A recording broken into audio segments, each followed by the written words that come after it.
जय राधा माधव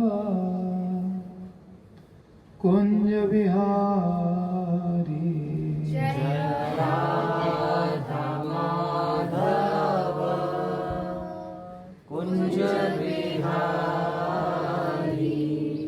जय राधा माधव कुंज बिहारी जय राधा माधव कुंज बिहारी गोपी जन वल्लभ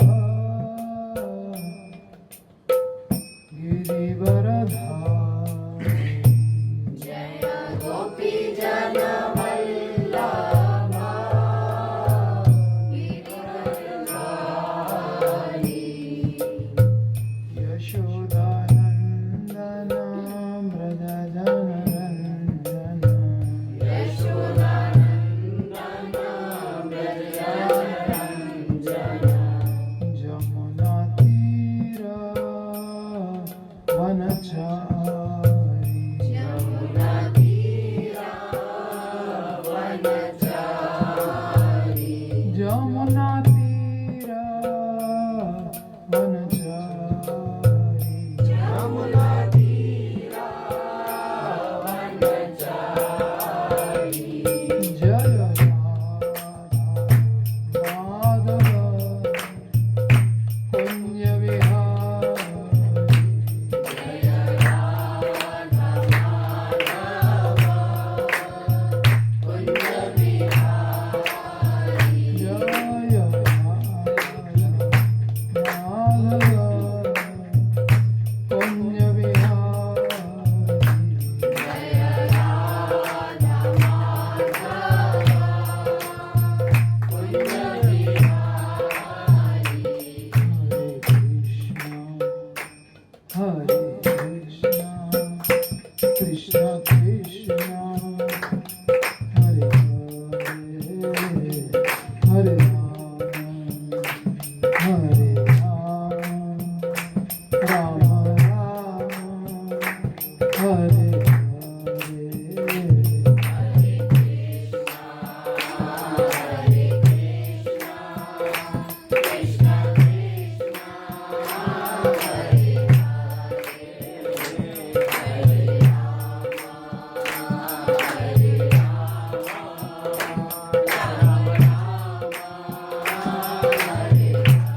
गोपियों ने अपने वस्त्र कृष्ण से मांगने के लिए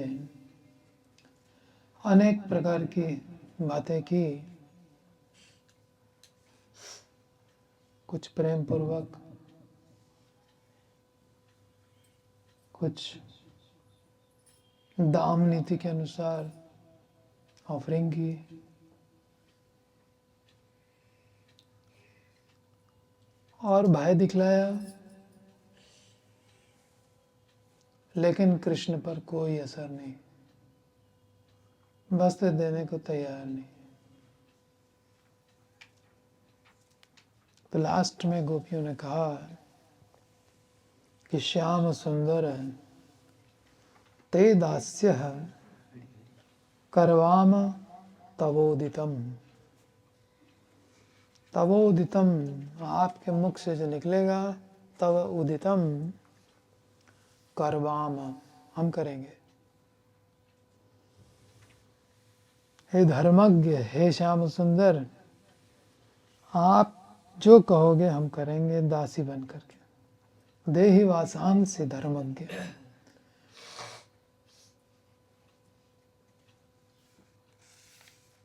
नो चेत राज्ञे ब्रुवामः, नहीं तो राजस कह देंगे।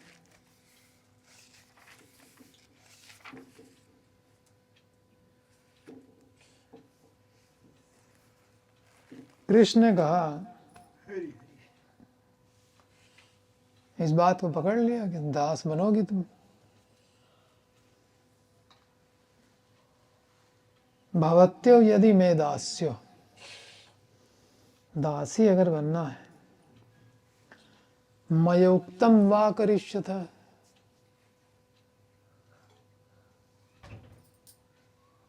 अब मेरे कहने पे तुम्हें कार्य करना है, तब मैं कह रहा हूं अत्र आगत्य, यहाँ आओ। स्ववासांसि प्रतीक्षत, अपने अपने वस्त्र ले जाओ। शुचिस्मिताः, मुस्कुराते हुए आओ। कोई मुख में मलिनता नहीं चाहिए, नहीं तो वस्त्र नहीं मिलेंगे।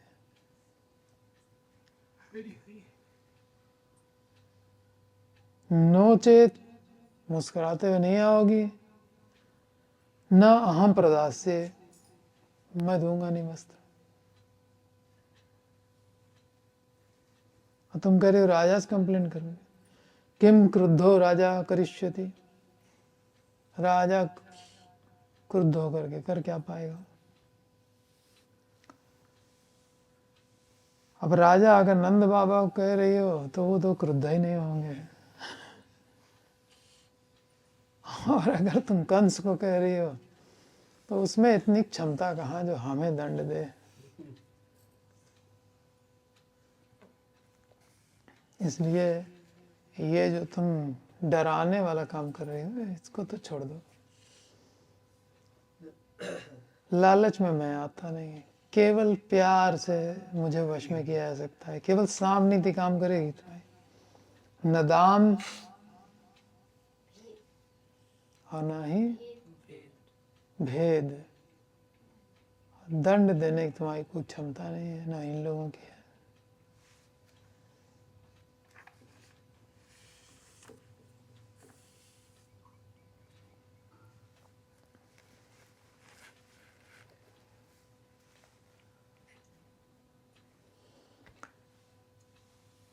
तो अब गोपियां सोचने लगी कि अब क्या करें, अब तो हम अपने कहने में ही फंस चुके हैं। तब जो कह रहा है करना तो पड़ेगा ही। इतने में कहीं कोई और आ गया ब्रजवासी, तब तो और ज्यादा शर्मिंदा होना पड़ेगा। तो सबने तय किया चलते हैं। ततो जलाशयात सर्वान् दारिका शीत वेपिता, सर्दी से कांपती हुई जल से बाहर निकले। पाणिभ्याम योनिम आच्छाद्य, अपने दोनों हाथों को वस्त्र की तरह बना लिया और उससे अपना योनिमा आच्छाद्य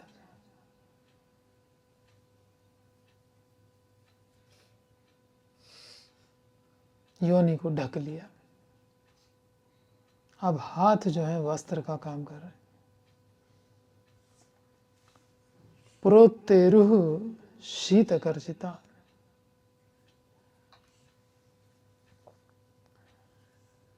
शीतकर्षिता, सर्दी में कांप रही हैं और इस तरह से वो दोनों हाथों से अपनी योनि को ढककर बाहर निकली।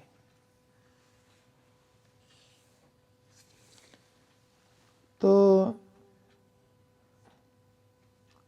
हठ भगवान भी करते हैं, जीव भी करता है। अनादिकाल से हम भी हठ करते आ रहे हैं और भगवान भी हठ पे अड़े हुए हैं। अगर दोनों में से एक जने ने भी हठ छोड़ दिया होता तो कल्याण हो गया होता। वो कहते हैं कि पहले शरणागत हो जाओ तो मैं कृपा करूं, अपने पास बुला लूं। ये कहते हैं आप कृपा करोगे तभी तो शरणागति होगी।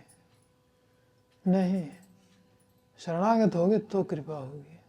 बस यहाँ पर हम लोग दोनों जिद पे अड़े हैं, न वो झुक रहे हैं न हम झुक रहे हैं।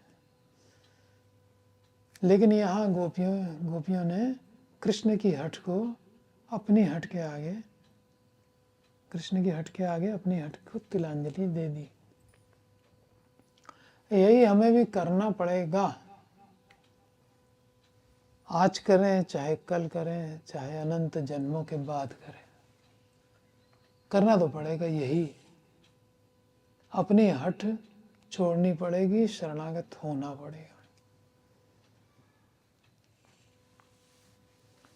क्योंकि ये भी बहुत हठीला है, मानेंगे नहीं। ऐसे जब गोपियों से नहीं माना तो हमारी क्या हैसियत है।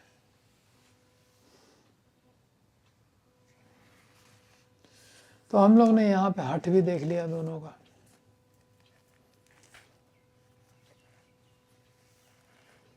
भगवान आहता वीक्ष्य, भगवान ने देखा कि ये आहत हो गए हैं, लज्जा के कारण मरी जा रही है। एक स्त्री के लिए लज्जा का त्याग करना मरने से भी ज्यादा भयंकर होता है।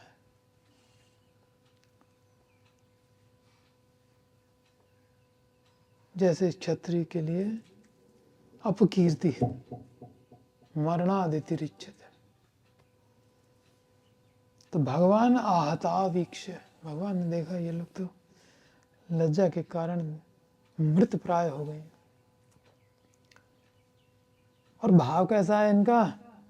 शुद्ध भाव प्रसादितः,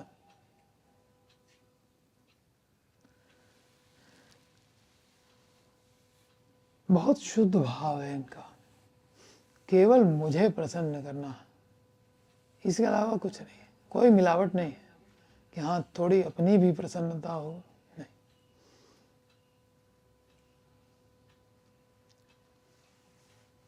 तो ऐसा जब जीव का भाव हो जाता है तो भगवान क्या हो जाते हैं? प्रसादितः, प्रसन्न हो गए भगवान। क्या देख करके? शुद्ध भाव प्रसादितः। भगवान आहता वीक्ष्य, भगवान ने देखा ये लज्जा से मृतप्राय हैं, ऐसा देख करके और शुद्ध भाव भी है इनका, तो प्रसन्न हो गए। स्कंधे निधाय वासांसी, सबके वस्त्रों को कंधे पर धारण करके प्रीतः प्रोवाच सस्मितः, प्रीतिपूर्वक और मुस्कुराते हुए इस प्रकार बोले।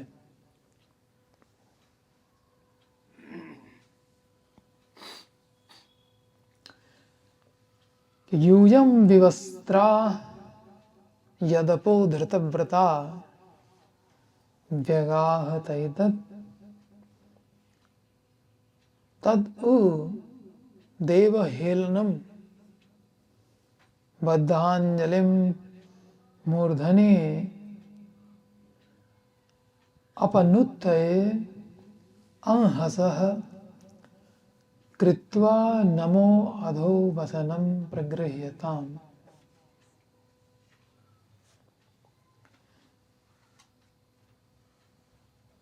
तुम लोगों ने व्रत किया है धृतव्रता, और जल में स्नान कैसे किया है? यूयम विवस्त्रा विवस्त्रा, बिना वस्त्र के व्रत रख करके और सार्वजनिक स्थान में बिना वस्त्र के स्नान कर रही हो।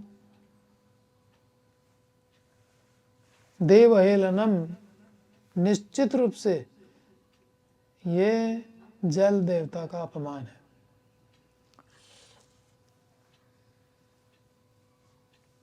वास्तव में तो अगर गोपियां जिस जल में स्नान कर रही हैं, तो जहां भक्त भगवान का संबंध होता है वही तो तीर्थ होता है, तो पवित्र कर रही है। तीर्थी कुर्वन्त तीर्थानि, भक्त तो जब जाता है और जल में स्नान करता है गंगा में, तो गंगा तो अनेक लोगों के पाप धोती है, लेकिन वो सारा पाप करे क्या? जब साधु उसमें जाके नहाता है तो गंगा भी शुद्ध हो जाती है। तीर्थ भी पवित्र तब होते हैं जब साधु वहां जाके स्नान करता है। तो गोपियों के नहाने से तो उसका सम्मान ही हुआ, वो तो पवित्र ही हुआ, तभी तो यमुना यमुना है।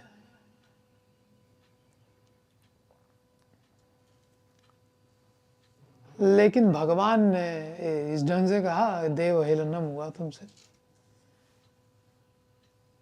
अब तुम्हारा व्रत पूरा नहीं हुआ, अब तुमको लक्ष्य की प्राप्ति नहीं हो पाएगी। तो बेचारी गोपियों ने सब मान लिया, ये सही बोल रहा है, कहने में आ गई। कृष्ण ने तो क्या किया, छला था इन लोग को ऐसा बोल करके, और ये तो मान गई। तो अब क्या करें? अब तो मर जाना ही ठीक है, जब हमको फल भी कुछ प्राप्त नहीं होना है। तो मरने के लिए जैसे ही वापस जमुना की ओर लगी मुड़ने, तो कृष्ण घबरा गए, कहने लगे अब तो ये मर जाएंगी। तो उन्होंने खुद ही प्रायश्चित बता दिया। कहते हैं बद्धांजलिम मूर्धनि अपनुत्तये अंहसः।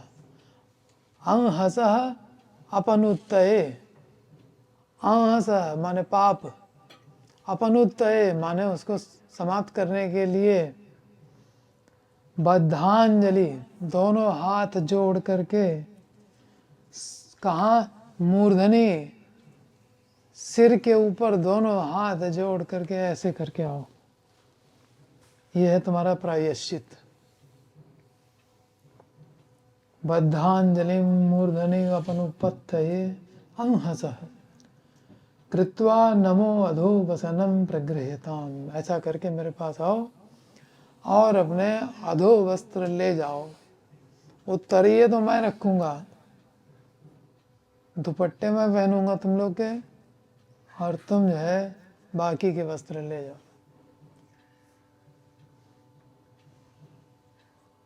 निशानी कुछ तो लेके जाएंगे प्रेम की, कोई दे न दे इनको चाहिए। अरे वो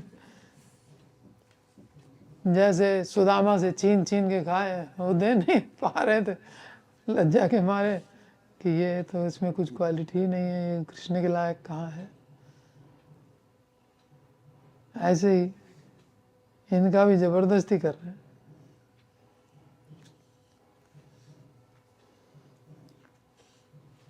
इत्यच्युतेना भिहितं व्रजावला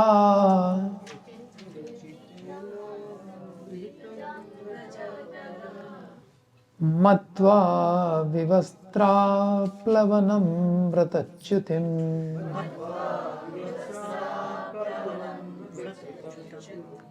तत्पूर्ति कामास्तदशेष कर्मणाम् साक्षात् कृतं नेमुरवद्यमृग्यतः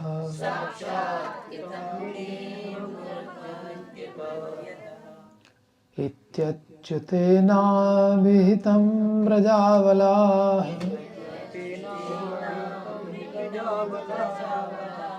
मत्वा विवस्त्रा प्लवनं व्रतच्युतिम्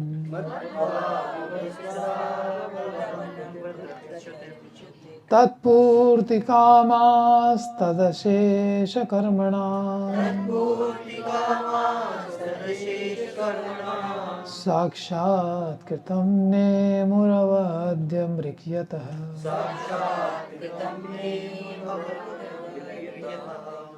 इत्यच्युतेनाभिहितं व्रजावलाः मत्वा विवस्त्रा प्लवनं व्रतच्युतिम्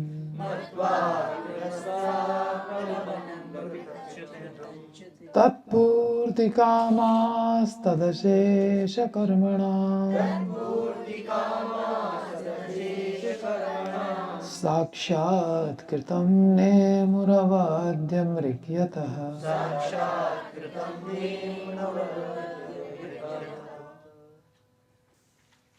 इत्यच्युतेनाभिहितम् अच्युत ने जो कुछ कहा, अभिहितम माने कहा,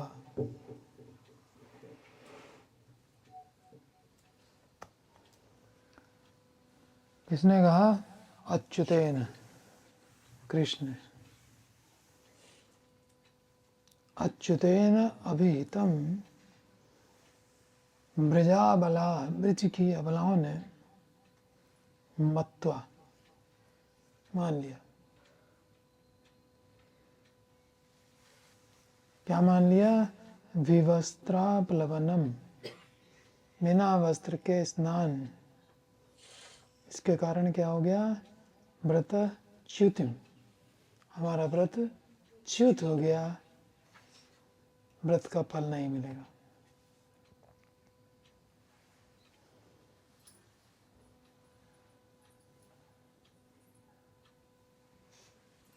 इति मत्वा, ऐसा मान करके, यत अवद्यमृक,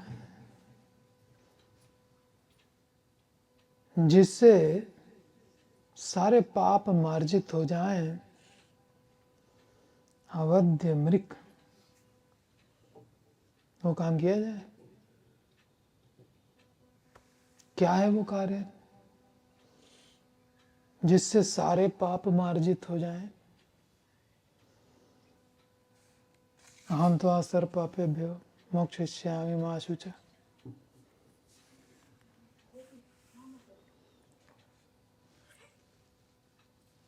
तद अशेष कर्मणाम साक्षात्कृतम, जितने भी प्रकार के व्रत होते हैं, जितने भी प्रकार के कर्म होते हैं, अशेष कर्मणाम, तद अशेष कर्मणाम, यानी सारे कर्मों के साक्षात फल, साक्षात्कृतम, जो फल है उस सारे व्रतों का, भोक्तारम कौन है?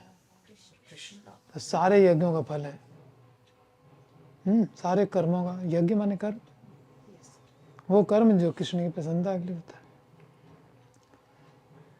तो उसको क्या किया इन्होंने? नेमु, प्रणाम किया, सारे यज्ञों के फल को प्रणाम किया। साक्षात्कृतम नेमु। श्री कृष्ण की बात सुनकर ब्रज कुमारियों ने ऐसा ही समझा कि वस्तुतः नग्न स्नान के कारण हमारे व्रत में त्रुटि हो गई।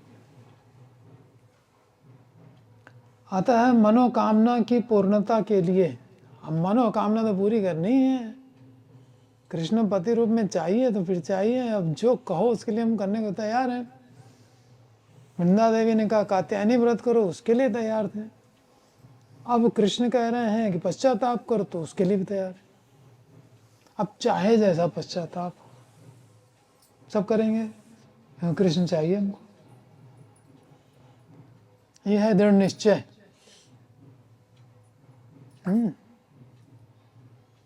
ईशामंत कदम पापम जनानाम पुण्य कर्मणाम ते द्वंद्व मोह मुक्ता भजन्ते माम दृढ़ व्रताः। मेरा भजन करना है, मेरी पत्नी बनना है, तो दृढ़ व्रत धारण कर रखा हुआ, कुछ करना पड़े। कात्यायनी देवता का कहो, देवी का कहो, जिसका कहो उसकी पूजा कर लेंगे, जैसे कहो वैसे कर लेंगे, लेकिन हमको अपना लक्ष्य चाहिए बस। तो मनोकामना की पूर्णता के लिए और व्रत की निर्विघ्न समाप्ति के लिए उन्होंने उस व्रत के तथा समस्त पुण्य के कर्मों के साक्षात फल स्वरूप कृष्ण को प्रणाम किया, क्योंकि कृष्ण ही समस्त त्रुटियों, अपराधों एवं पापों का मार्जन करने वाले हैं। ठीक। और कौन है जो बोलता है कि हम तो असर पापे भी? किसी देवता ने बोला आज तक मैं तुम्हारे सारे पाप खत्म कर दूंगा?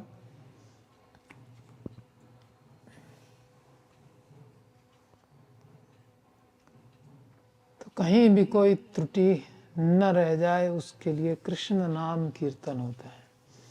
जिस फंक्शन में हरिनाम कीर्तन हो गया वो पूर्ण हो गया, उसमें कोई अधूरापन रहा नहीं। तो समस्त कर्मों के साक्षात फल स्वरूप हैं ये, उनको प्रणाम करना चाहिए। समस्त त्रुटियों, अपराधों एवं पापों का मार्जन करने वाले हैं श्री कृष्ण, उनको प्रणाम किया। हमारा व्रत दोष युक्त ना हो, चाहे इसके लिए हमारे जाति, धर्म, कुल, शील, लज्जा आदि सब कुछ नष्ट हो जाए, कोई बात नहीं।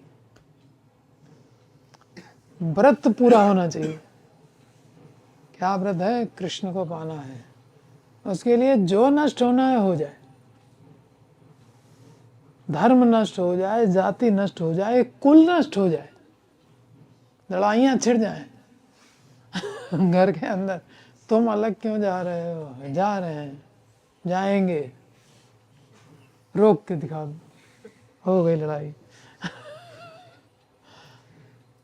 तो लड़ने में क्या बुराई है? वैसे ही लड़ते रहते हैं, संसार तो कलह का युग है, कृष्ण के लिए न लड़े तब लड़ ही रहे हैं।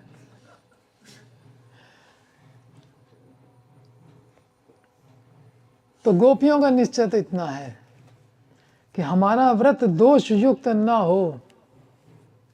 इनको बस पता लगना चाहिए कि कैसे मेरा दोष दूर होगा, पर तुरंत करने के तैयार बैठे, चाहे इसके लिए हमारे जाति, धर्म, कुल, शील, लज्जा आदि सब कुछ नष्ट हो जाए, कोई बात नहीं। वही कृष्ण कहते सर्वधर्मान परित्यज्य माम एकम शरणम व्रज। उसकी कोई परवाह ही नहीं करनी चाहिए अन्य धर्मों की। अर्जुन की समस्या यही थी कि जाति धर्म नष्ट हो जाएगा, कुल धर्म नष्ट हो जाएगा, हैं? पाप लग जाएगा। अरे सारे पापों को दूर करने वाला तो कृष्ण है। यहाँ पे गोपियाँ तो स्पष्ट बात कर रही हैं, इनको प्रणाम कर लो, बस हो गया। यही कृष्ण ने भी उनको गाइड किया, तुम हमको प्रणाम कर लो बस। गर्ग मुनि कह गए थे हम नारायण हैं, हमको प्रणाम कर लो, तुम्हारे पाप खत्म। कभी कभी भगवान ऐसे सीधा सीधा बोल देते। और वहाँ कृष्ण सामने रथ के खड़े हैं, वो कह रहे हैं उठो खड़े हो युद्ध करो, कह रहा नहीं नहीं उत्सेति गोविंदम।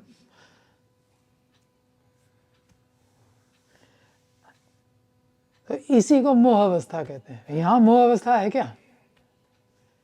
ये लीला और कुरुक्षेत्र की लीला में ये भेद है। वहां मोहित है अर्जुन, यहाँ कोई मोह ही नहीं। इनको सब पता है, 2 साल से 6 साल की लड़कियां, इनको सब मालूम है, अर्जुन को नहीं मालूम है।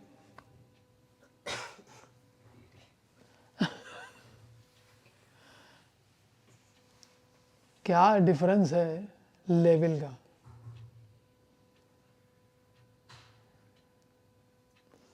और आखिरी में जो मालूम हुआ भी, सर्वधर्मान परित्यज्य, तो शरण में गया भी, लेकिन चैतन्य महाप्रभु ने कहा यो बाय, कहने के बाद शरण में, यहाँ कहने की बात नहीं।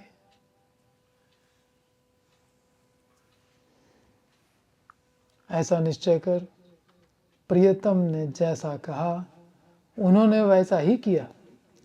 अर्थात ब्रज बालाओं ने अपने प्रियतम के द्वारा अपना दोष दिखाए जाने पर तथा निर्वस्त्र होकर स्नान करने को व्रत भंग का कारण मानकर व्रत के फल की प्राप्ति की आशा से व्रत के समस्त कर्मों के साक्षात फल स्वरूप श्री कृष्ण को प्रणाम किया।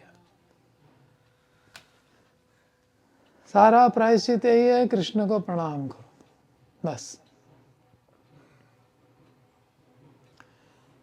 सर्व फल स्वरूप श्री कृष्ण के संतुष्ट होने पर कौन सा फल बाकी रह जाता है? शिले भोक्तारम यज्ञ तपसाम सर्वलोक महेश्वरम सुहृदम सर्वभूतानाम। कृष्ण को प्रणाम किया, चित्त शांत, हाँ हो गया मेरा व्रत पूरा। तो सर्व फल स्वरूप श्री कृष्ण के संतुष्ट होने पर कौन सा फल अवशेष रह जाता है? अर्थात कुछ भी अवशेष नहीं रहता।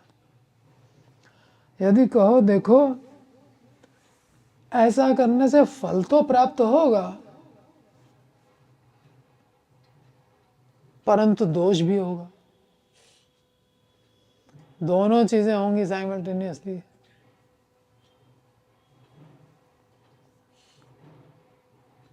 इसके उत्तर में कह रही हैं क्योंकि उस कृष्ण से ही समस्त दोष दूर होते हैं। अब दोष भी कहाँ रह गया? अतः जिस पर उनकी कृपा हो जाती है उसका किसी भी प्रकार का दोष रह ही नहीं जाता। तो हाउ गोपियां कहती हैं हमको ना समझाओ कि दोष भी रहेगा और फल भी मिलेगा। कृष्ण तो चलो मिल गए, लेकिन ये दोष तो तुमने कर ही दिया। नहीं, कृष्ण की जिन पर कृपा हो गई सारे दोष दूर कर देंगे कृष्ण खुद, कोई दोष नहीं बचेगा।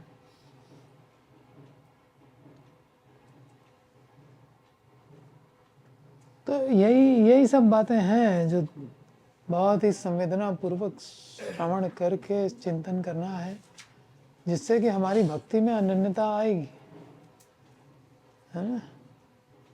इधर उधर मन नहीं जाएगा। तास तथा वनता दृष्ट्वा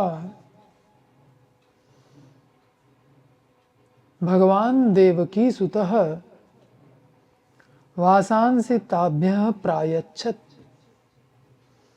करुणस्तेन तोषितः। देवकी नंदन भगवान श्री कृष्ण अपनी आज्ञा अनुसार कुमारियों को इस प्रकार प्रणाम करती हुई देखकर तांस तथा अवनता प्रणाम करती हुई दृष्टवा देखकर भगवान देवकी सुता वासांसि ताभ्यः प्रायच्छत्, उनके वस्त्र उनको दे दिए। निताय गौर प्रेमानंद। हरि हरि बोल।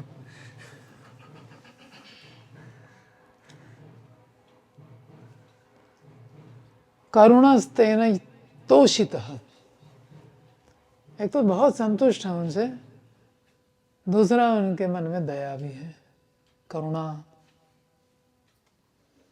देवकी नंदन भगवान श्री कृष्ण अपनी आज्ञानुसार कुमारियों को इस प्रकार प्रणाम करती हुई देखकर बड़े संतुष्ट हुए। उनके हृदय में उन ब्रज कुमारियों के प्रति दया उमड़ आई और उन्हें वस्त्र प्रदान कर दिया। गोपियों के द्वारा इस तरह प्रणाम करने पर देवकी नंदन श्री कृष्ण की अभिलाषा पूर्ण हो गई, जिससे वे, अभिलाषा तो गोपियों ने की थी, लेकिन ये यथा माम प्रपद्यन्ते तथैव भजाम्यहम्, तो जो अभिलाषा गोपियों की वही कृष्ण की भी तो हो गई, वो अलग नहीं होगी। तभी तो जिस दिन जैसे ही व्रत पूरा हुआ है वैसे ही कृष्ण आ गए।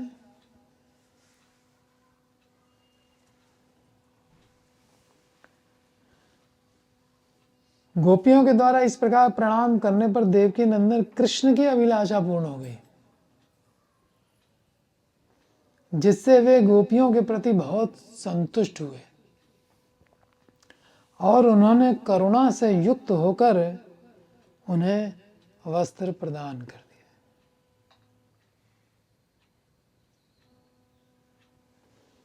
दिए। दृढ़ं प्रलब्ध स्रवया च पिता प्रस्तोभिता क्रीडन वच्च कारिता वस्त्राणि चैवापहृतानि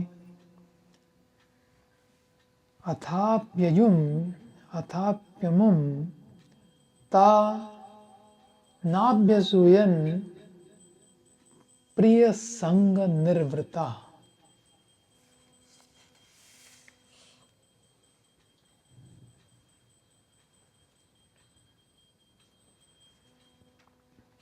क्रीडनवच्चकारिता,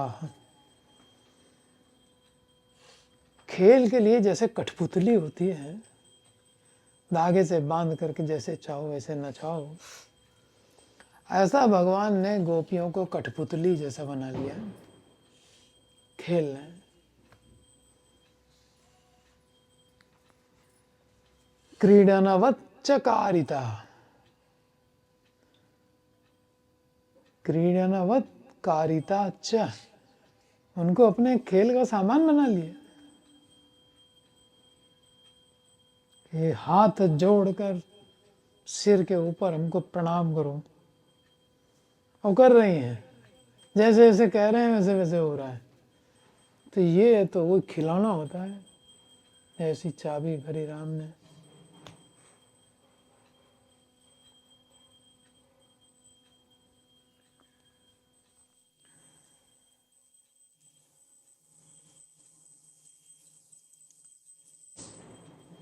तो क्या क्या किया कृष्ण ने।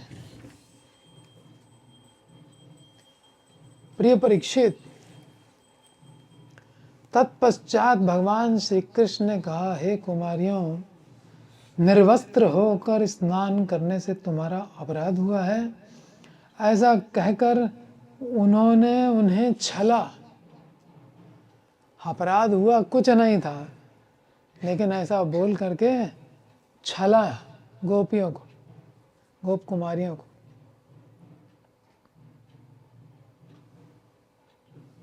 पहला काम क्या किया? छला। क्या कह करके? तुम्हारा अपराध हुआ है। अच्छा, यहाँ आकर अपने अपने वस्त्र ग्रहण करो। ये कहने से क्या हुआ? उनकी लज्जा को छुड़ाया। पहला उनको छला, दूसरा उनकी लज्जा को छुड़ाया। बड़ा कठिन है लज्जा को छुड़ा पाना। लज्जा छुड़ा दी। और फिर क्या किया? मैं सच कह रहा हूं, तुम्हारे कपड़े दे दूंगा, तुम आओ तो सही। नहीं, तुम कुछ और करोगे। विश्वास नहीं हो रहा था। कहने मैं प्रतिज्ञा कर रहा हूँ। प्रतिज्ञा तुम्हारी कोई भरोसा नहीं। तब कह रहे हैं इन लड़कों से पूछ लो। अब ये 2-2, 3-3 साल के लड़के, ये हमको अच्छी तरह जानते हैं। इनसे पूछो कि हमने कभी झूठ नहीं बोला। अरे ये 2 साल के खुद ही हैं, 2 साल से तुमने झूठ नहीं बोला होगा। उसको पहले बोलते होगे। इनसे पूछने क्या मतलब है 2 साल के लड़के से। तो ऐसा कह करके जो आपने कहा कि मैं सत्य कह रहा हूँ, मैं प्रतिज्ञा कर रहा हूँ, इनसे पूछ लो, तो ऐसा कह करके गोपियों का उपहास भी किया। पहला क्या किया?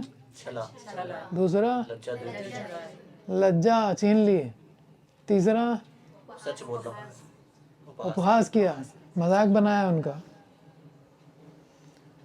फिर हाथ जोड़कर सिर के ऊपर प्रणाम करो, ऐसा कह करके कठपुतलियों के समान नचाया। क्या क्या किया? छला, लज्जा उपहास किया, फिर कठपुतलियों की तरह नचाया। इतना कोई किसी को तंग करे तो मन में उसके प्रति क्या भाव आएंगे? फिर कहेंगे मुस्कुरा के आओ। तुम इतना तंग करोगे, हम मुस्कुराते हुए आए तो नहीं, आप कपड़े नहीं मिलेंगे, मुस्कुराते आना पड़ेगा। कठपुतलियों की भांति नचाया, और यहां तक कि उनके वस्त्र हरण भी किए। सबसे पहला काम तो यही में हुआ। कपड़े किसी के ले लो, फिर उसके बाद कठपुतली की तरफ उसको नचाओ, उसको जो है झूठ बोल करके उनको ठगो, उनकी लज्जा को छुड़ा दो, उनका मजाक बनाओ।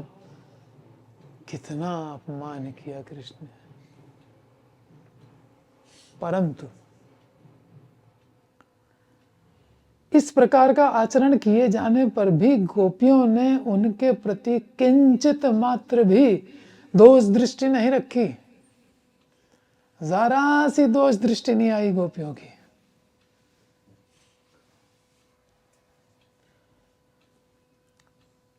जो प्रेम करते हैं, वो जिससे प्रेम करते हैं, उसकी हर बात उनको अच्छी लगती है।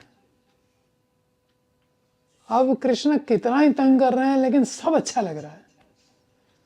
जो प्रेम नहीं करता, उसके गुण भी नहीं अच्छे लगते, उसमें भी व्यक्ति दोषारोपण कर देता है। अब ये प्रेम कर रहे हैं कृष्ण, लेकिन ये प्रेम बड़ा छिपा छिपा के करते हैं, अपमानित करके प्रेम कर रहे हैं, कठपुतली की तरह नचा के प्रेम कर रहे हैं, छल करके प्रेम कर रहे हैं। और गोपियां वास्तव में प्रेम करती हैं। आश्लिष्य वा पादरताम विनष्टमाम मद दर्शनात् मर्महताम करोत्वा। मत प्राणनाथस्तु, तुम ही मेरे प्राणनाथ हो, बुरा क्या मानना तुम्हारी बात का। हमने एक दिन बताया था क्लास में, सब लोग उनकी अदा मानते हैं। कह रहे स्टाइल है कृष्ण का, ऐसा ही स्टाइल है। अब उसको थोड़ी बदला है, किसी के स्वभाव को नहीं बदल सकते। आम आदमी के स्वभाव को बदल के दिखा दो, कृष्ण का स्वभाव हम कहाँ बदलेंगे। वो जैसा है अनादिकाल से वैसा ही है।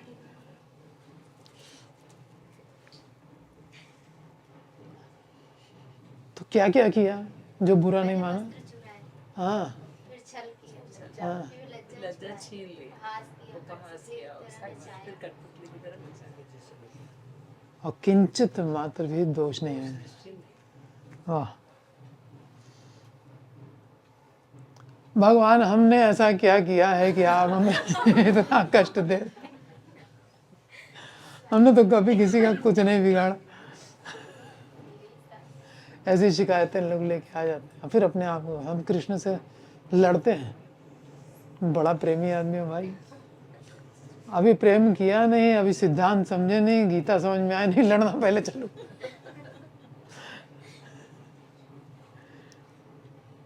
किंचित मात्र भी दोष दृष्टि नहीं रखी और ना ही कृष्ण से रुष्ट हुई,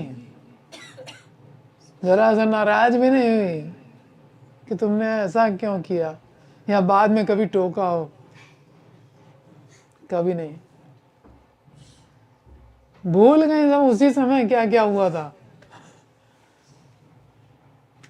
बल्कि अपने प्रियतम के संग का अवसर प्राप्त करके और भी प्रसन्न हुई। ले नाराज होना, रुष्ट होना, ये सब तो बात पीछे की रह गई। संग मिल रहा है कृष्ण का, इसलिए और ज्यादा प्रसन्न है। प्रेम किसे कहते हैं? प्रेम इसे कहते हैं। उन गोपियों ने श्री कृष्ण के द्वारा विडंबित, उपहसित होकर भी अपने प्रियतम का आनुकूल्य विधान किया। जैसा उसने कहा वैसा वैसा किया, जो दूसरों के लिए दुष्कर है। अन्य लोग नहीं कर पा रहे हैं ऐसा। इस शरणागति में अनंत जन्म लगा दिए हैं। यहाँ इमीडिएट शरणागति। इसलिए श्री सुखदेव जी ने उनका अभिनंदन किया, गोपियों की बड़ी प्रशंसा की, गोप कुमारियों की। दृढ़ प्रलब्धा आदि से वे गोप कुमारियां श्री कृष्ण के द्वारा तुम लोग निर्वस्त्र होकर पानी में स्नान करने से अपराधिनी हुई हो इत्यादि वचनों से अत्यंत ठगी गई। यहाँ आकर तुम लोग अपने अपने वस्त्र ग्रहण करो कहकर कृष्ण ने लज्जा का त्याग कराया। मैं सच कह रहा हूँ, यह कोई झूठ नहीं है इत्यादि वचनों से कृष्ण ने उनका उपहास किया। सिर पर अंजलि बांधकर प्रणाम करो कहकर उन्होंने प्रायश्चित के बहाने खिलौने की तरह उन्हें नचाया एवं अपहृत वसना अर्थात कृष्ण के द्वारा वस्त्र अपहरण करने पर भी उन्होंने उनको दोष दृष्टि से नहीं देखा, क्योंकि वैसा आचरण करने पर भी प्रियतम के संग के कारण वे परम आनंद में डूब गई थी। अर्थात प्रियता हेतु प्रियकृत दुख प्रदान, प्रेम के लिए प्रियता हेतु प्रियकृत, प्रिय कृष्ण के द्वारा किए हुए दुख प्रदान को भी उन्होंने सुख के रूप में अनुभव किया।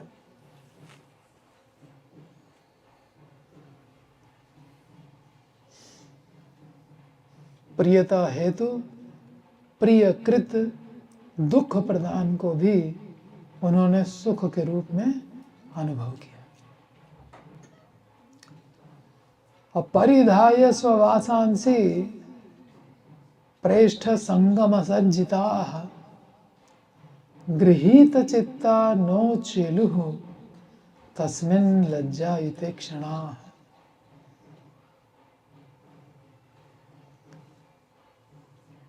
परीक्षित, प्रियतम के संग से वशीभूत कुमारियों ने वस्त्र तो पहन लिए। चलिए एक स्टेप और आगे हुआ।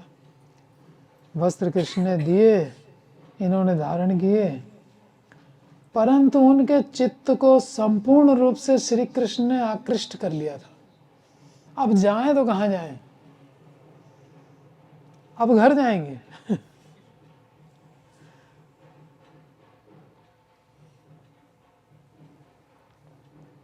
जिसके कारण वे वहां से एक पग भी नहीं चल सकी। अब बस देखे जा रहे हैं कृष्ण, आना न जाना।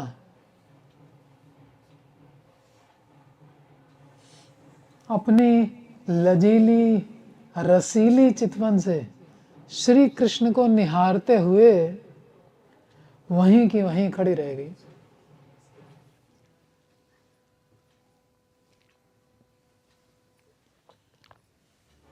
ये नहीं कि अब तो बहुत देर हो गई है, चलें जल्दी से घर। कोई देर नहीं हो गई है। लजीली रसीली चितवन से कृष्ण को निहारती रही। पहले दोनों की जल्दी मची थी, और कह रहे हैं हम जा रहे हैं, अपना काम भी तो करना है हमको। कृष्ण कह रहे हैं जल्दी आओ ले लो।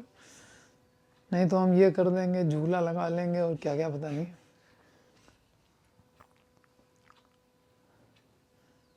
अब वो कह रहे हैं तुम्हारी गैया देखो कहाँ कहाँ चली गई, जाओ संभालो जाके, हमको जाने दो खैर। लेकिन अब वहीं की वहीं खड़ी हैं, कृष्ण उनको देख रहे हैं, वो कृष्ण को देख रहे हैं, बस और कुछ नहीं। प्रियतम कृष्ण के संग में ही गोपियों की अत्यधिक आसक्ति थी, अत्यधिक आसक्ति किसमें थी? कृष्ण के संग में। श्री कृष्ण ने जैसे उनके वस्त्रों का हरण किया, वैसे ही गोपियों ने भी श्री कृष्ण के मन का हरण किया। ठीक है, श्री कृष्ण का मन भी हर लिया गोपियों ने, और कृष्ण ने गोपियों का मन हरण कर लिया, वस्त्र भी हरण कर लिया। इस प्रकार दोनों ही एक दूसरे के प्रेम के आश्रय सिद्ध हुए। कृष्ण का प्रेम का आधार गोपियां, गोपियों के प्रेम का आधार कृष्ण।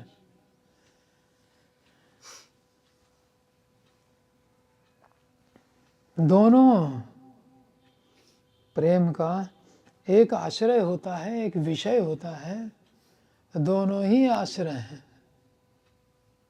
उनसे प्रेम कर रहे हैं, कुछ भी करने को तैयार, ये उनसे प्रेम कर रहे हैं, कुछ भी करने को तैयार। मैं देह दे दूंगा, प्राण दे दूंगा, सब कुछ तुमको दे दूंगा। यहाँ पर श्री कृष्ण जैसे ये मेरे प्रति परम आसक्त हैं ऐसा जानते हैं, कृष्ण जानते हैं कि गोपियां मुझ में पूर्णतया आसक्त हैं, वैसे ही गोपियां भी जानती हैं। कात्यायनी देवी के अनुग्रह से श्री कृष्ण भी हमारे प्रति आसक्त हैं। कॉन्फिडेंस दोनों तरफ है। गोपियां भी जानती हैं कि कृष्ण हम में आसक्त हैं, और कृष्ण जानते हैं कि गोपियां हम में आसक्त हैं। ऐसा जानकर लज्जा युक्त दृष्टिपात के कारण तथा भावोत्थ जड़ता के कारण, लज्जा युक्त दृष्टिपात कृष्ण पर किए जा रही हैं, और भाव से उत्पन्न जड़ता, भाव में एक आता है स्तंभ, अष्ट सात्विक विकार होते हैं, उसमें एक स्तंभ होता है, तो स्तंभ की तरह खड़ी रह गई, पर देखे जा रही है, जैसे मूर्ति बन गई।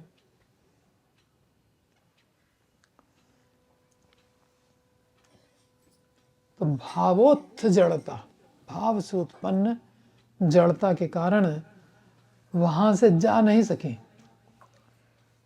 जो पहले श्री कृष्ण के द्वारा निकाल दी गई थी, कौन निकाल दी गई थी? हाँ, जो पहले श्री कृष्ण के द्वारा निकाल दी गई थी एवं गोपियों के द्वारा भी तिरस्कृत हो गई थी, और तिरस्कृत होकर उनके अंगों से निकलकर दूर चली गई थी, वह लज्जा फिर से लौट कर आ गई।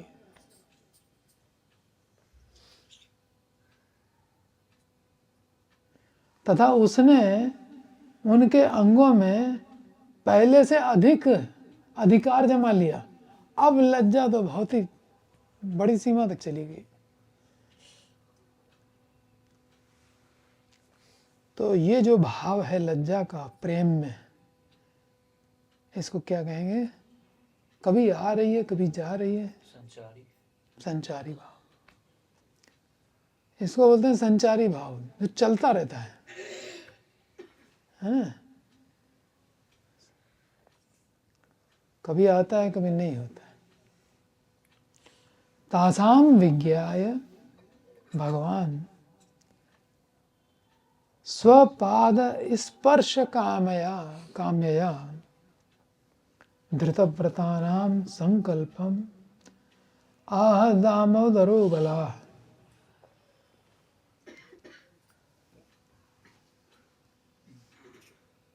भगवान दामोदर अर्थात श्री कृष्ण ने स्वपाद स्पर्श काम्यया,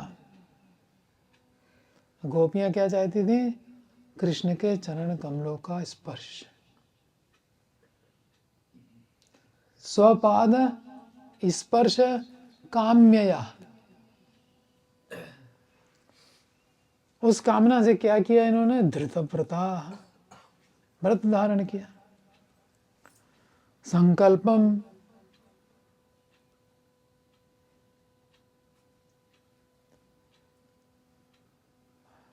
अब मुझे प्राप्त करने के लिए इन लोगों का इतना दृढ़ संकल्प है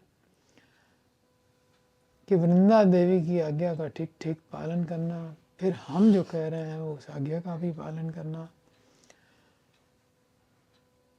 तो ये सब देख करके तासाम विज्ञाय, ये जान करके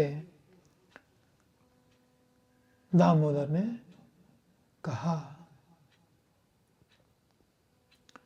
कुमारियों ने पत्नी के रूप में श्री कृष्ण के चरण स्पर्श की कामना से ही कात्यायनी व्रत किया था। भगवान दामोदर श्री कृष्ण उनके इस संकल्प को जानकर उनसे कहने लगे। तात्पर्य, हे रसिक शेखर, हमने व्रत का फल अच्छी तरह से प्राप्त कर लिया है। जो असाधारण उपहास तुमने हमसे किया, उससे भी हम लोगों के प्राण नहीं निकले। तुम्हारा उपहास कैसा था? असाधारण, लेकिन हमारे प्राण नहीं निकले। बल्कि तुम्हारे इस अनुरोध से कि दोनों हाथ ऊपर करके प्रणाम करके आओ, हम संतुष्ट ही हुए।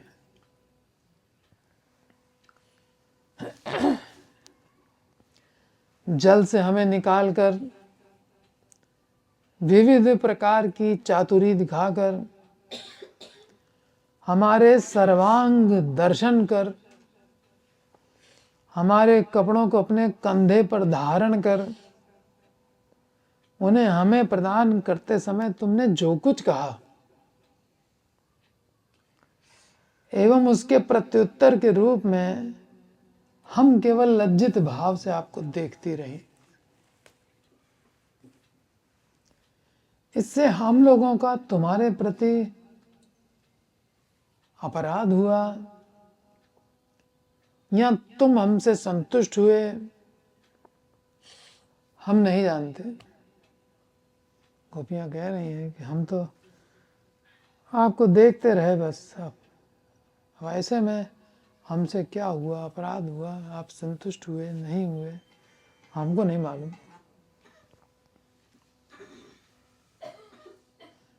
किंतु हम अपने बारे में इतना जानते हैं कि हम तुम पर मुग्ध हैं। अतः हम लोगों से तुम्हें जो कुछ कहना है वो कहो। हमसे कुछ बोला नहीं जा रहा, न बोला जा रहा है, न यहां से जाया जा रहा है। अब हम यहां खड़े हैं, तुम्हें जो कहना है कहो।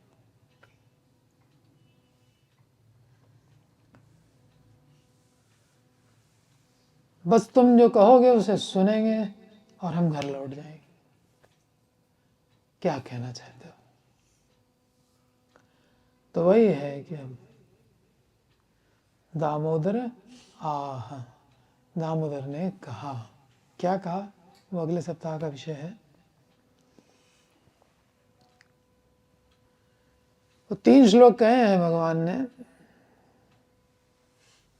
प्रथम श्लोक में अपनी सर्वाभिज्ञता को बताया है कि हम सब कुछ जानते हैं।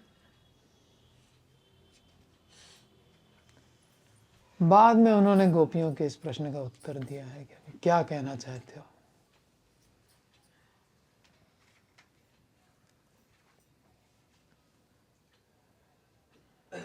कृष्णानुरागिणी गोप कुमारियों ने बहुत अनुनय विनय के द्वारा एवं साम दाम और भेद नीति का प्रयोग करके कृष्ण से वस्त्र प्राप्त करने के लिए प्रार्थना की, परंतु उनका कृष्ण पर कोई प्रभाव नहीं पड़ा। इस प्रकार कुछ समय अतिवाहित होने पर कृष्ण ने मन ही मन सोचा कि गोप कुमारियां किसी भी प्रकार से लज्जा का त्याग करके कदम के नीचे आने को तैयार नहीं है, किंतु वे इस बार अपनी ही बातों में पराजित हो गई हैं कि हम दासी बनेंगे,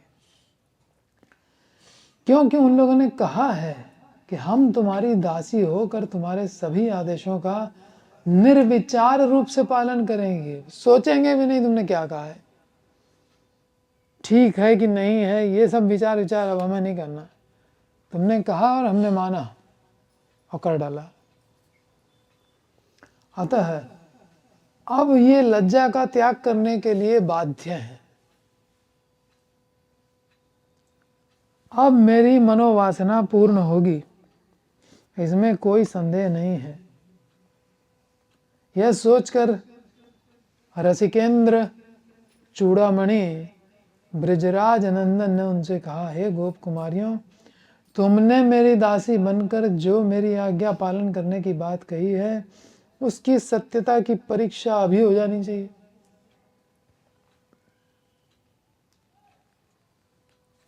तो तुमने कहा हम श्याम सुंदर तुम्हारी दासी बनेंगे।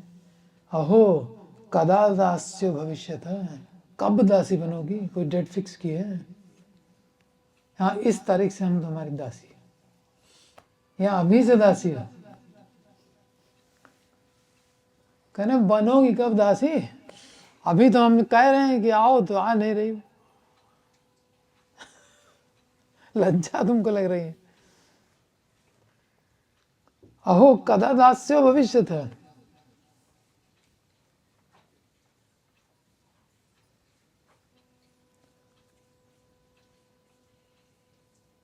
कदा वा मामासितम करिष्यथ, कब मेरी बात जो मैं कहूंगा वो तुम पालन करोगे?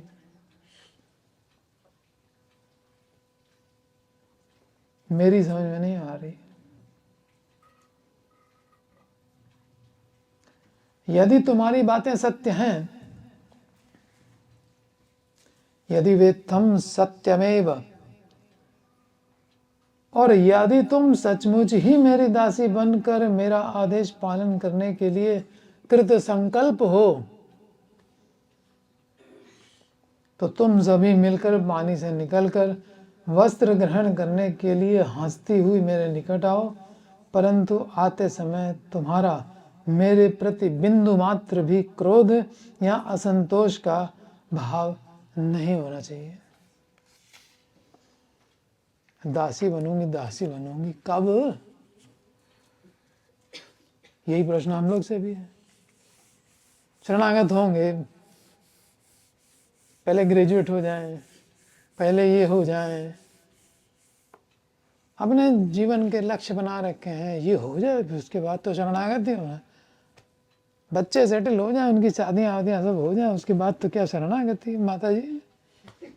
और क्या प्लान बना रखा है, उसके बाद तो शरण ही लेना है, और करना क्या है।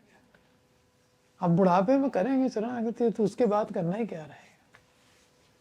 पता लगा पोते को लेके झुला रहे, ले अब उसमें आ सकते अजामिल की तरह। हे गोप कुमारियों, हमको तुम्हारी बात पे विश्वास नहीं होता है।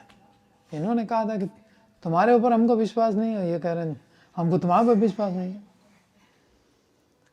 तुम जैसे मंद मंद मुस्कुराती हुई वस्त्र मांग रही हो, उससे ऐसा प्रतीत होता है कि यमुना के शीतल जल में रहने पर तुम्हें कोई कष्ट का अनुभव नहीं हो रहा है।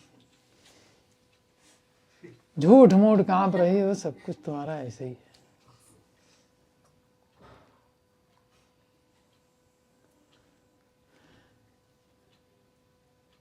मुस्कुरा रही हो, अगर कष्ट होता तो मुस्कुराती है। तुम्हें कोई कष्ट अनुभव नहीं हो रहा है पानी के अंदर। तुम्हारे शरीर में जो कंप दिख रहा है वह स्वेच्छा पूर्वक है।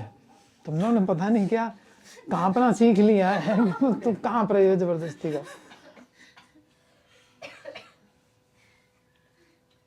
तुम्हारा कंपन स्वेच्छापूर्वक है, क्योंकि ठंड में जिनका शरीर कांपता है उनके मुख पर ऐसी हंसी तो नहीं होती जैसी तुम लोग होते हैं। ऐसा नहीं हंसता है ठंड में कांपने वाला। तुम बहुत हंस रही हो। आता है वो तुम लोग अब ये छल कर रहे हैं मेरे साथ, झूठ मूठ का कंपन दिखा करके, और हमको जो है द्रवीभूत कर, जानती हो बहुत करुणा वाला है, मान जाएगा, हमको छल कर रही हो। तो तुम लोग एक बात तो समझ लो कि छल पूर्वक मुझसे वस्त्र नहीं ले सकती। ये कंपन अंपन से हम कोई प्रभावित होने वाले है नहीं। झूठ मूठ कंपन पता नहीं कहाँ सीख के आ गई। आता है यदि तुम्हें वास्तव में सर्दी लग रही है तथा तुम्हें अपने वस्त्र चाहिए, तो जैसा तुमने कहा है उसके अनुसार मेरी दासी बनकर मेरा आदेश पालन करती हुई कदम के नीचे आओ। तुम ही ने कहा था दासी बनेंगे, अपना वचन तो रखो। पहली आज्ञा मान नहीं रही हो, आगे आज्ञा मानेंगे। हम कैसे मान लें कि तुम मानोगी, पहले ही जब नहीं मान ली। तो मेरी दासी बनकर मेरा आदेश पालन करती हुई कदम के नीचे आओ तथा अपने अपने कपड़ों को पहचान कर ले जाओ। इतनी सी तो बात है, छोटी सी। ब्रजराज नंदन के इस आदेश को श्रवण करके भी गोप कुमारियां सहसा यमुना जल से निकल नहीं सकी, क्योंकि प्रबलतर लज्जा ने आकर उनके सर्वांग को विवश कर दिया। लज्जा विवश हैं। वे यमुना जल में कंठ तक डूबी हुई अवस्था में ही एक दूसरे की ओर देखकर हंसती हुई कहने लगी, सखी अब हमें क्या करना चाहिए। ब्रजराज नंदन ने गोप कुमारियों को निरुत्तर एवं निश्चेष्ट देखकर मानो कुछ कठोर भाव धारण कर लिया। अब भगवान थोड़ा कठोर हो गए, ये जवाब कुछ दे नहीं रही हो, बस बैठी वहीं पे कांप रही हो, निकल भी नहीं रही हो, कहती उदासी बनेंगे, उदासी बनती भी नहीं हो, झूठ मूठ कांप रही बैठ।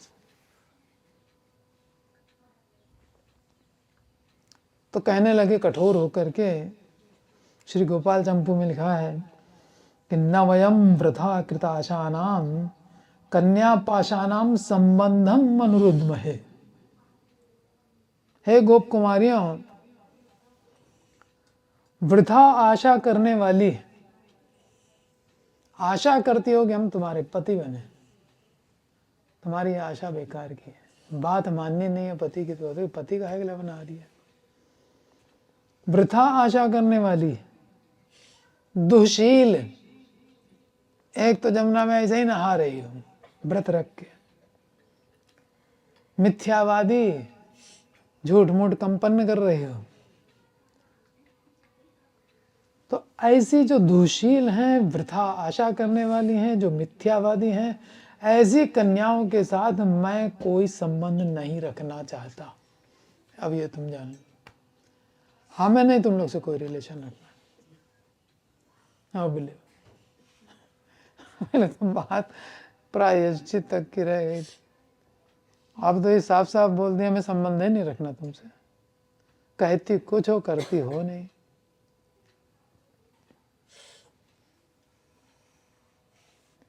मैं कोई सा, ये कठोर होकर के बोल रहे हैं, कुछ कठोर होकर। मैंने तुमसे जो कहा था, इदम क्षमे दयालुत्वम, जो कुछ तुमसे कहा था मेरी दया थी तुम्हारे प्रति, दया के मारे तुमसे कह रहे थे कि आओ आकर के ले जाओ। तुम ठंड में कांप रही थी, लेकिन अब तुम हंस भी रही हो। तुम्हारी हंसी वैसी है नहीं है जो ठंड में कांपने वाली होती है। ये हंसी तुम्हारी आर्टिफिशियल है, कि या तो कंपन आर्टिफिशियल है, एक चीज तो आर्टिफिशियल है। एटलीस्ट एक चीज तो गड़बड़ है। इसलिए ऐसी कन्याओं के साथ में मैं कोई संबंध नहीं रखता। मैंने तुमसे कहा था कि तुम्हारे कदम के नीचे आकर वस्त्र मांगने पर प्रदान करूंगा। यह मेरी दयालुता के अतिरिक्त और कुछ नहीं है। तुम यदि मेरे आदेशानुसार हंसती हुई आ सकती हो तो अपने वस्त्रों को धारण कर आनंद पूर्वक अपने घर जाओगी। यदि हठता के कारण इस समय यमुना जल में ही रहोगी तो मैं क्या करूंगा? मैं तुम्हारे कपड़ों को फाड़ डालूंगा। ये सारे कपड़े हैं, अभी सब बच्चों को ऑर्डर करूंगा तो फाड़ो और ले सब फट फुटा जाएंगे। ऐसे ऐसे करके फटे कपड़े पहन के घर जाना, फाड़ फाड़ कर। वो भी मिलने नहीं दूंगा, फटा कपड़ा भी फाड़ फाड़ कर यमुना में दूर ले जाकर के बहा दूंगा।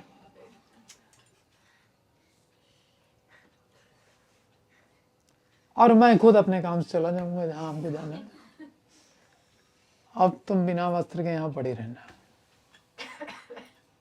बहुत जिद पकड़े हो कि हम नहीं निकलेंगे, लज्जा लज्जा लज्जा। अरे कृष्ण भक्ति बाधक जय शुभ शुभ कर्म सही एक जीवेर अज्ञान तमो धर्म। सबसे बड़ा अज्ञान तो ये है कृष्ण भक्ति में जो बाधक उसको छोड़ दो, और तुम लज्जा पकड़ के बैठी हो। अर्जुन को भी यही सर्वधर्मान परित्यज्य, नहीं कुल धर्म जाति धर्म फलाना धर्म।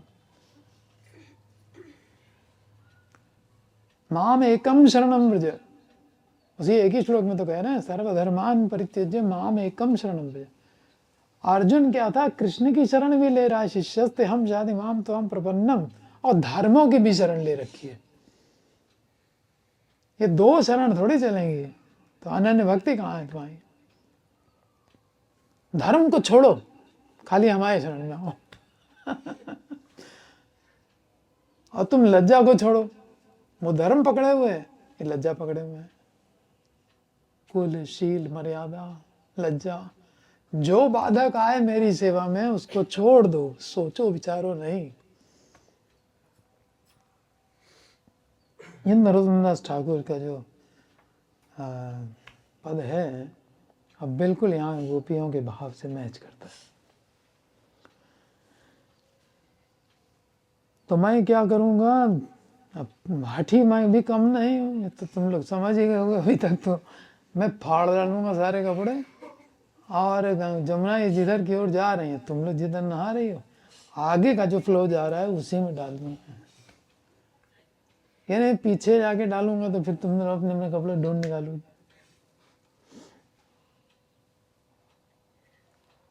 अब मुझे राजा का भय दिखाया तुमने, राजा से कंप्लेंट करोगे, उससे मेरा कुछ नहीं बिगड़ेगा। क्योंकि तुम लोग यदि गोपराज के पास जाकर शिकायत करोगी तो वो तुम्हारी बातों को सुनकर भी स्नेहवश मुझसे कुछ नहीं कहेंगे। ये लड़का बड़ा हो रहा है, इतना कहेंगे, समझदार हो गया, संसार को समझने लगा है। हम तो गैया चरान नहीं दे रहे थे, मगर लड़का तो आगे निकल गया, 10 नंबर ही हो गया।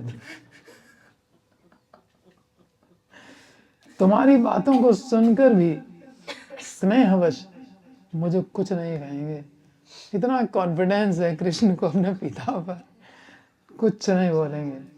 और तुम लोग यदि कंसराज के पास जाकर कहोगी तो वह भी मेरा कुछ नहीं बिगाड़ सकता, क्योंकि मुझे दंड देने का सामर्थ्य उसमें भी नहीं है। हमको दंड देगा। अतएव वृथा ही, ये तुम्हारा बेकार प्रयास जाएगा। डरा रही हो, वृथा ही भय दिखाने से कोई लाभ नहीं होगा। उससे अच्छा है यदि तुम लोग सरल चित्त से मुस्कुराती हुई कदम के नीचे आ जाओ, बस। मैं तुम्हें वस्त्र दे दूंगा, जिससे तुम लोग अपने अपने वस्त्र पहनकर सुखपूर्वक अपने घरों को लौट सकते हो। सोचो यार कितना रिलैक्स हो जाओगी। क्षण भर की तो बात है, आओ कपड़े ले जाओ, पहनो, जाओ घर। इसको इतना लंबा इशू बना रही हूँ।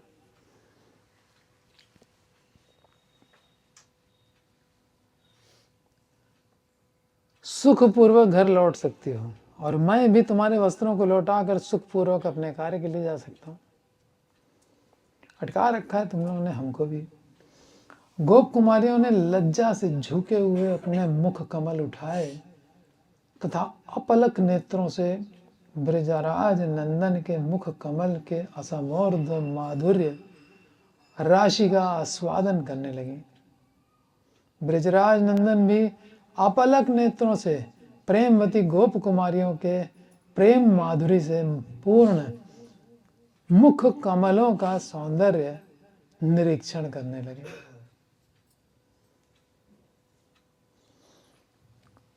असमोर्ध माधुर्य राशि का आस्वादन कर रही हैं गोपियां, और कृष्ण भी प्रेम माधुरी से पूर्ण मुख कमलों का सौंदर्य निहार रहे हैं। ब्रजराज नंदन के मुख माधुर्य का आस्वादन कर गोप कुमारियां ऐसी आत्मा विभोर हो गईं कि पहले की सभी बातें भूल गईं। अब कुछ याद ही नहीं पीछे क्या क्या हुआ। इसी प्रकार कुछ क्षण पश्चात गोप कुमारियां अपनी नयन भंगिमा से एक दूसरे की ओर संकेत पूर्वक कहने लगी, यदि यहां पर कोई और ब्रजवासी आ गया तो हमें अत्यधिक लज्जित होना पड़ेगा। अतः अब विलंब न करके हम सभी नंदनंदन के निकट उपस्थित होकर उनकी आज्ञा का पालन करेंगे।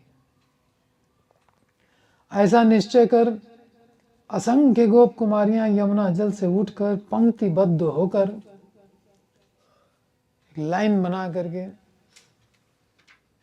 ब्रजराज नंदन के चरणों की ओर अग्रसर होने लगी।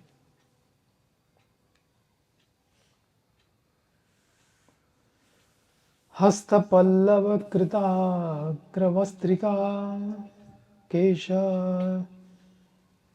विस्तृति धृता परांबरा। गोपाल चंपू में कह रहे हैं कि यमुना जल से ऊपर आती हुई गोप कुमारियों ने अपने कर पल्लवों को, हस्तकमल को इस प्रकार स्थापित किया कि उन्हीं से उनके पहनने वाले वस्त्रों का काम बन गया। हाथों से अपने गुप्तांगों को ढक लिया और चोटी खोल ली, बाल सब आगे कर दिया तो ऊपर का भी अंग ढक गया। कबरी बंधन को मुक्त कर इस प्रकार वक्षस्थल के ऊपर केशों को फैलाया कि उससे उनका उत्तरीय वस्त्र का कार्य हो सके। वे अपेक्षाकृत कम आयु वाली जो बालिकाएं थी, जो सबसे छोटी छोटी थी, उनको आगे कर दिया ताकि हम ढके रहें पीछे। कम आयु वाली बालिकाओं को आगे कर और फिर अपने अंगों को सिकोड़ कर ऐसे कुबड़ी की तरह झुक करके और ऐसे करके सब निकल रही है।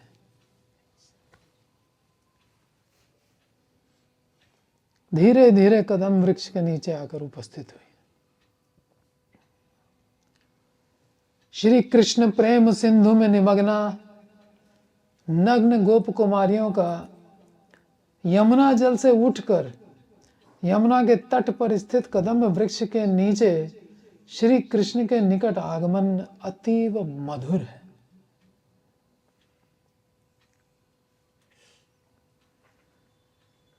क्या मधुरता है।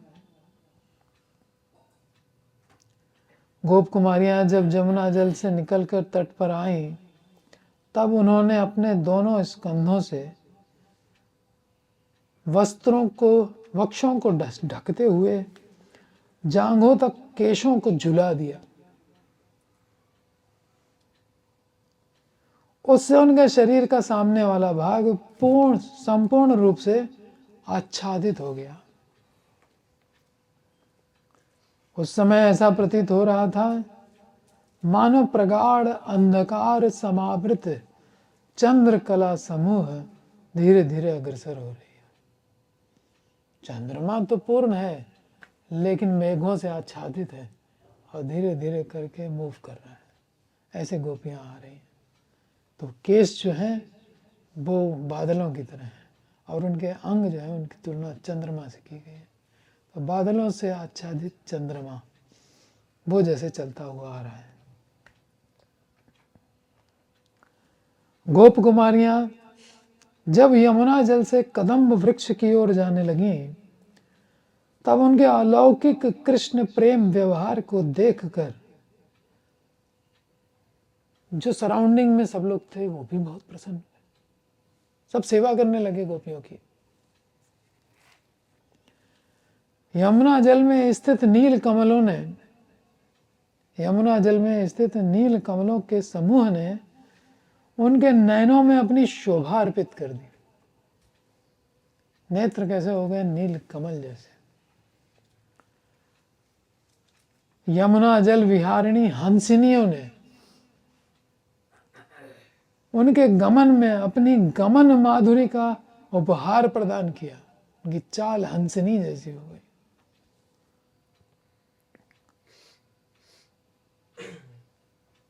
और यमुना में स्थित कमलों ने अपने सौंदर्य एवं सुगंध को उनके मुखों में अर्पित कर दिया। मुख कमल के समान सुंदर और सुगंधित हो गया। इस प्रकार सभी कृष्णानुरागिणी गोप कुमारियों की विविध प्रकार से पूजा करने में लग गए। ये कृष्ण के पास गमन इतना मधुर है कि सराउंडिंग्स में जो कमल थे, हंसिनियां थी और नीले रंग के जो कमल हैं सब सेवा में लग गए। गोपियों की सेवा में लग गए। गोप कुमारियों की विविध प्रकार से पूजा करने लगे। कृष्णानुरागिणी गोप कुमारियां कृष्ण प्राप्ति की प्रबल लालसा से आत्मविस्मृत होकर अपनी लज्जा को चिरकाल के लिए विदा करना चाहती थी, परंतु लज्जा मान लो उनको छोड़ना नहीं चाहती। इसलिए उन लोगों ने लज्जा को कुछ अंगीकार कर लिया और लज्जा इनको छोड़ना नहीं चाहती। चलो ठीक है, थोड़ा थोड़ा साथ चलो। और केशपाश और कर पल्लव द्वारा गुह्य अंगों को आच्छादन कर लज्जा की कुछ कुछ रक्षा की।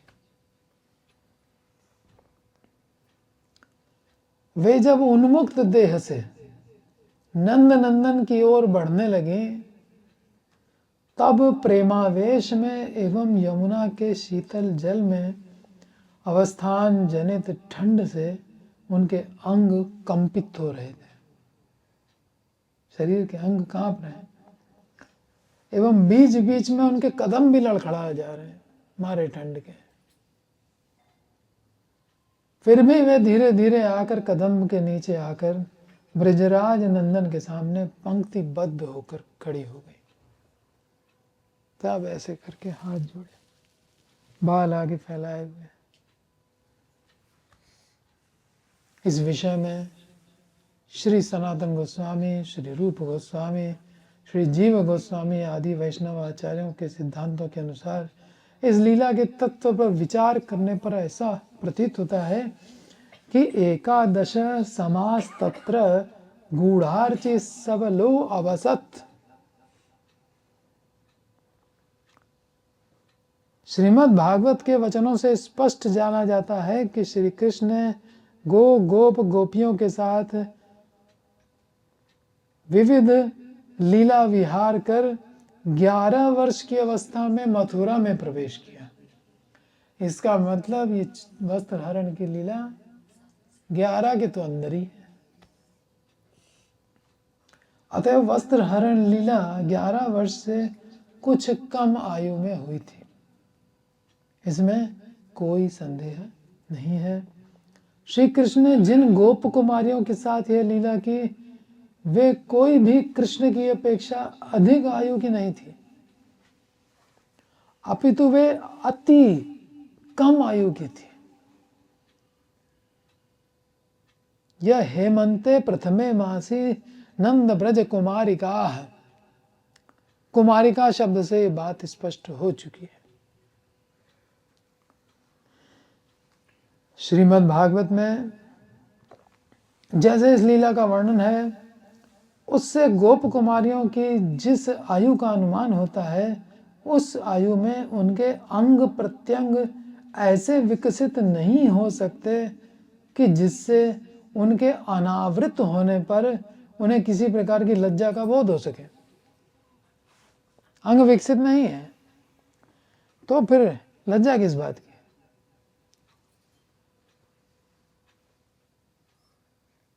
लेकिन फिर भी लज्जा है। इसका मतलब कि ये लज्जा है कैसी? इसलिए गोप कुमारियों की लज्जा दैहिक नहीं है, क्योंकि देह तो विकसित ही नहीं है, तो दैहिक लज्जा कहां से आ जाए? तो जब दैहिक लज्जा नहीं है तो फिर काहे की लज्जा है? वह केवल कृष्ण प्रेम का विलास मात्र है। कृष्ण का एक गुण है, ह्री लज्जाशील।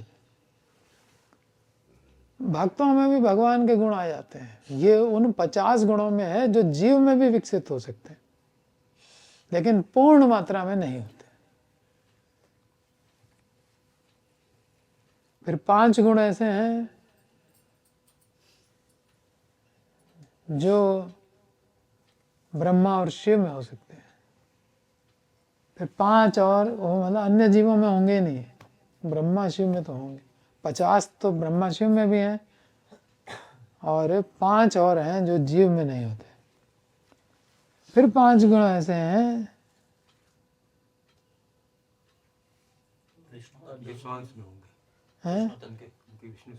हाँ, और फिर 4 ऐसे हैं केवल कृष्ण। ठीक है, तो सारे गुण सब में नहीं होते, लेकिन ये उन 50 में आता है लज्जा। इसलिए लज्जा तो जीव में भी है। और ये किस तरह की लज्जा है? वो दैहिक नहीं है, लेकिन कृष्ण प्रेम जनित लज्जा है। प्रेमी में भगवान का गुण होता है, तभी तो भगवान के पास जाता है।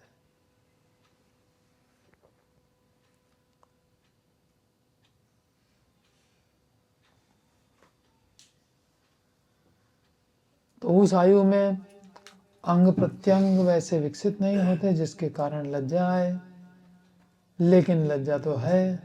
इसका मतलब वो दैहिक नहीं है, तो केवल कृष्ण प्रेम का विलास मात्र है। विलास माने एंजॉयमेंट।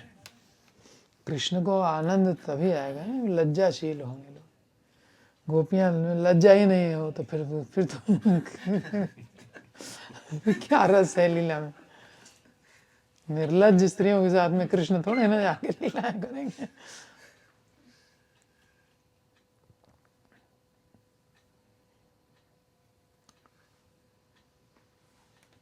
तो दैहिक नहीं है, कैसी लज्जा है? कृष्ण प्रेम विलास मात्र। कृष्ण प्रेम का विलास है, विलास। श्री उज्ज्वल नीलमणि ग्रंथ में संचारी भाव को एक्सप्लेन किया गया है। संचारी भाव प्रकरण में देखा जाता है कि लज्जा भी 33 प्रकार के संचारी भावों में से एक है। संचारी भाव में ना जो आते हैं जाते हैं, परमानेंट नहीं रहते। अतएव गोप कुमारियों की लज्जा प्रेम के संचारी भाव के अतिरिक्त और कुछ नहीं है। कृष्ण ने लज्जा छुड़ा भी दी और इन्होंने खुद छोड़नी चाहिए, और छोड़ करके तभी तो बाहर निकली। और लज्जा में ही रह जाती तो फिर कैसे आती? कृष्ण की ओर जाना है हमको, और हम कहें कि नहीं, हम सारे सांसारिक गुणों को भी रखे रहेंगे, तो फिर कृष्ण की ओर तो फिर जा ही नहीं पाएंगे। भगवान ने हमको एक रथ दिया है, 5 इंद्रियां, 5 घोड़े हैं, मन लगाम है, बुद्धि सारथी है, हम यात्री हैं।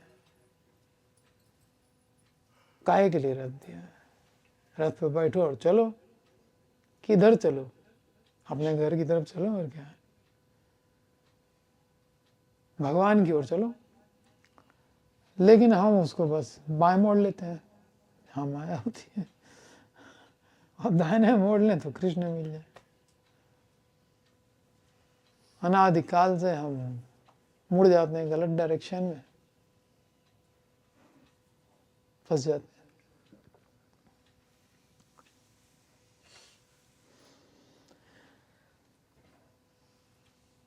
लज्जा भाव संचारी भाव के अतिरिक्त और कुछ नहीं। संचारी भाव समझ में आ गया ना?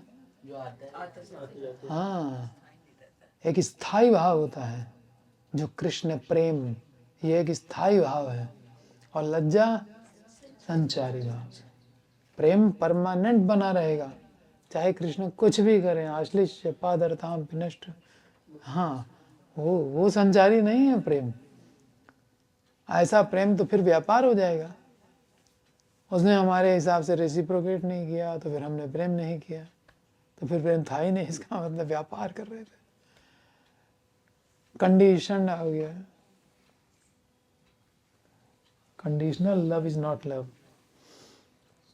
अतएव गोप कुमारियों की लज्जा प्रेम के संचारी भाव के अतिरिक्त और कुछ नहीं है।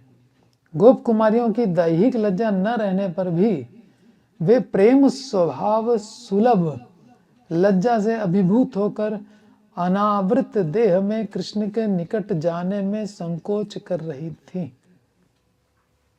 वैसे कोई संकोच नहीं होता, लेकिन अनावृत देह है तो उसमें तो संकोच होगा ना। किंतु अंत में जब उन्होंने देखा कि लज्जा के वशीभूत होकर कृष्ण के निकट जाने से कृष्ण प्राप्ति भी सुदुर्लभ हो जा रही है,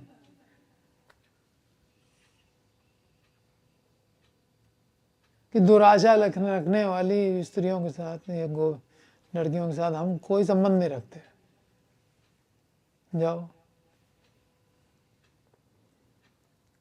तो अब कृष्ण प्राप्ति दुर्लभ हो ही जा रही है। क्यों? लज्जा के वशीभूत होने के कारण। तब वे लज्जा को भी जलांजलि देकर कृष्ण के निकट उपस्थित हुई। कृष्ण भक्ति बाधक हो रही है, छोड़ो इसको। डिसीजन लेने में कोई देर लगी? ये वार्तालाप हो रहा है, कितने श्लोक हुए? 24 ही तो श्लोक में। 24 सेंटेंस बोलने में कितनी देर लगी होगी? जब 700 सेंटेंस बोलने में गीता में 45 मिनट लगा है, तो 24 सेंटेंस में कितना है? अब आप लगा लो कैलकुलेशन, 5 मिनट नहीं लगा होगा। करो गणित। वैष्णव आचार्यों के चरणानुसरण पूर्वक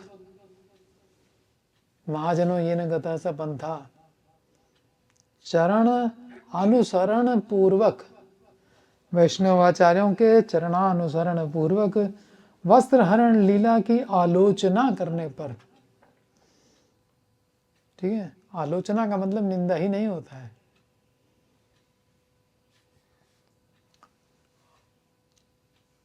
चर्चा भी होता है।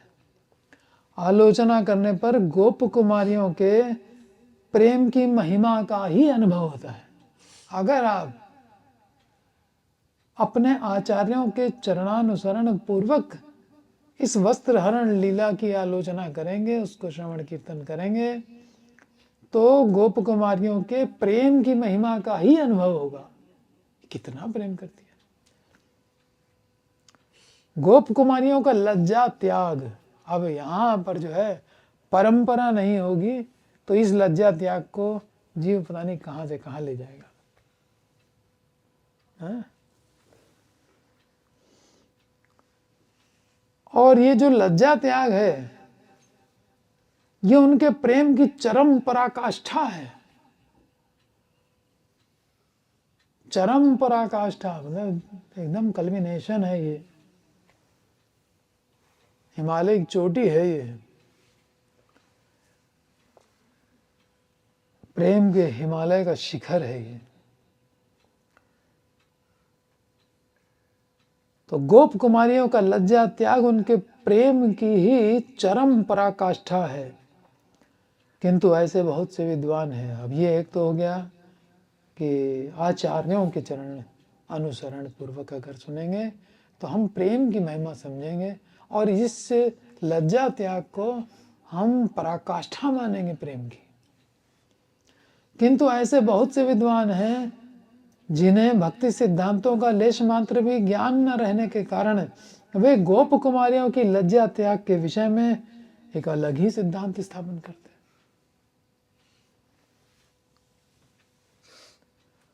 परंतु भक्त संप्रदाय कभी भी इन अप सिद्धांतों को महत्व नहीं देते।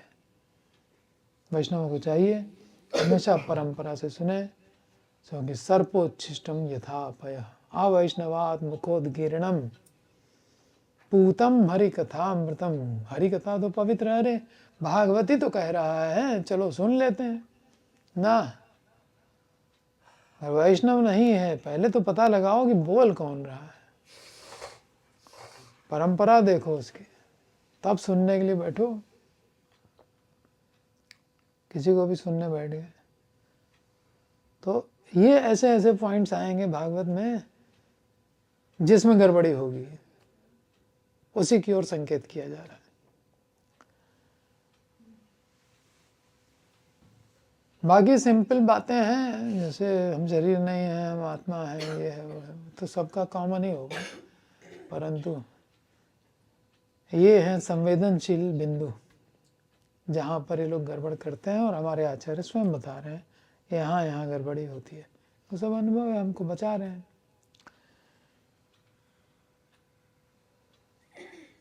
तो एक अलग ही सिद्धांत वो लोग लज्जा त्याग के विषय में बताते हैं, वो यहाँ पे वर्णन नहीं किया गया है, हमको जानने की जरूरत भी नहीं है। परंतु भक्त संप्रदाय कभी भी इन अप सिद्धांतों को महत्व नहीं देता। अब हम कैसे पहचाने ये अप सिद्धांत है कि कौन सा सिद्धांत है? सीधे अपनी परंपरा में रहो, बात ही खत्म हो गई। इधर उधर भटकने का क्या मतलब है? तुम्हें अपनी परंपरा के आचार्यों का सारा अध्ययन तुमने कर लिया क्या कि अब तुमको इधर उधर जाने की जरूरत पड़ गई? ऐसा तो हुआ नहीं।